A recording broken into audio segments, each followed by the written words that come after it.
East Coast premier music talk show brought to you by Ernie Ball, Ampeg, Regal Tip, and the Music Exchange. We are joined by Patsy Silver, who was telling us how she got screwed and framed. Right, and framed. I got framed. Framed. How'd you get framed? Well, no, I didn't join in the little party that was going on. Oh, I see. So it was one of those situations that you hear about all the time. It was a unisex party. Oh, really? Guys, girls, animals. Josh is a very big fan of those, especially the animal I ones. throw them all the time. Well, you know what, though? Seriously, if I didn't have any morals, and if I didn't, I didn't find Jesus because he never was lost, but I became familiar with Jesus, and I changed. And something inside of me just said, you know what, I don't want to be known for that. I don't want people to say, oh, well, I gave you a break. I wanted to be known for my singing and my acting and my So just to make this PG rated, basically you were invited to join a band. There was a situation where you had to maybe go attend a party, and there was just stuff going on that you weren't interested in. Right, and then I was told, well, if you're not gonna do this, then we're not going to do anything for you. Yeah. You know what I'm saying? And I ran across that my whole young life, all of my 20s. It was a man's world back then. Yeah. It really was. And every opportunity that I thought I had was always, had something to do with what I was going to do that I didn't want to do. Right, yeah. I would have been flattered if you would want to be with me. That's cool, but I'm not going to. And if I'm going to do it, you ain't going to watch. But now, so the whole casting couch thing really did exist. It does. Yes, it does. Yeah, is it anything it does? Yeah, it does, and with men and women. Really? Yes, it does. Yes, it does. And that's why I try to help the young ladies. I like to try to steer them in the right way. Daddy and I got together and we thought, you know what? Let's just show let's showcase these people so that they don't have to get caught up in all of that. And that's when we started the Future Lady Rockers. And the Lady Rockers is something that I want to talk about.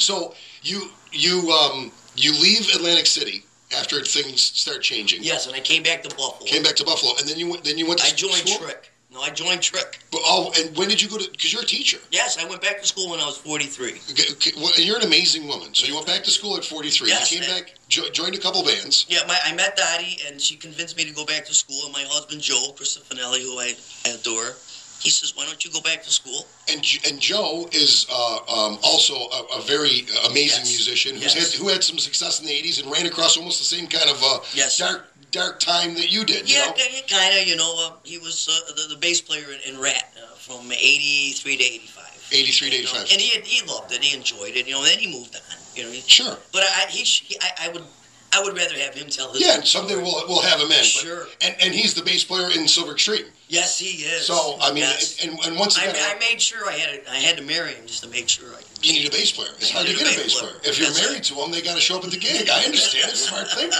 It's hard to keep them bass players around. I've actually proposed to David Frost a couple times, trying to keep him around. Then I sober up. Well, he's busy with his chickens. That's right, the chickens. I told him he's busy right now. He's making a gigantic chicken coop. This is the Playboy Mansion of chicken coops. There's going to be a chicken grotto. I love David Frost. He's going to get little chicken sluts. David Frost is the nicest guy, but he does have chickens now. And we were kidding around last week because Dave is the nicest guy in the world. But he will seriously, he's insane, and he will make a chicken castle for these chickens. I'm sure there's going to be an outdoor amphitheater, and the chickens are going to be performing, and we're all going to have to go over to David's house and watch the stupid chickens and his stupid chicken coop. Show. Yeah, and I'm sure he's going to have lighting in there. I bet you will. Oh, I'm sure he will. I'm 100% I seen him one time wearing Lana's high heels. Nothing but Lana's high heels. Yeah, he was trying out for your Vegas show. He wanted he was. He wanted to be at a Vegas show. You're good friends with Lana Hergert. Lana Hergert is another Buffalo legend. She's an incredible person. She is. Lana is. I've known Lana, gosh, since maybe 20 years. We've known each other, acquaintance. And I would see her shows. She would see mine. A lot of times we would play at Mickey Rat's or other places when there were a plethora of bands playing. Yeah. And we always had we always had a mutual respect for one another. But just one day, Dottie and I decided, let's call Lana. Let's go out with Lana. So we met. We went out. We've been going to the casino. It's almost time to color Easter eggs. And, you know, we just have a blast now. We go out to Fuji Grill and... I'm trying to picture in my head you three ladies going out. This has got this could be a I reality Lucy show. Love, too. You This know could be Lucy a Love. oh yeah. She goes out with This us. could be a reality show if we just followed him around with a camera. I think. Sometimes we have other women with us, too, from other bands. I mean, Carrie James comes out, Jamie Bingle comes out. They You all never come out. know. We never know who's going to come out with us. And that's something that you've and one of the things I respect you for. I mean, I respect you for a lot of things, but I definitely respect you for the fact that you just want to unite the Buffalo music community. That was what the Lady Rockers was all about 3 years ago. The big show. We did. Dottie and I thought, why don't we get together with all the Lady Rockers? And I went down the whole list and I asked them all to join us at Lucarelli's for the Food Bank of Western New York. And everyone came. They all showed up. And it was like, at first you could see the people were intimidated, you know, uncomfortable with one another. And, you know, but it turned out to be the greatest thing. I mean, there's pictures of Allison and Lana choking each other, you know, just really cool stuff went on that night. It was magic that night. And you broke down the walls that night. Broke down the walls. We're going to take a small commercial break and come back on the other side, and we're going to talk about the Lady Rockers, what you do for the Food Bank of Western New York, the new shows that are coming up, and there might be some sponsorship opportunities if people want to get involved for one of the Lady Rockers things, right? Right. Stick around, folks. More Heard It on the App.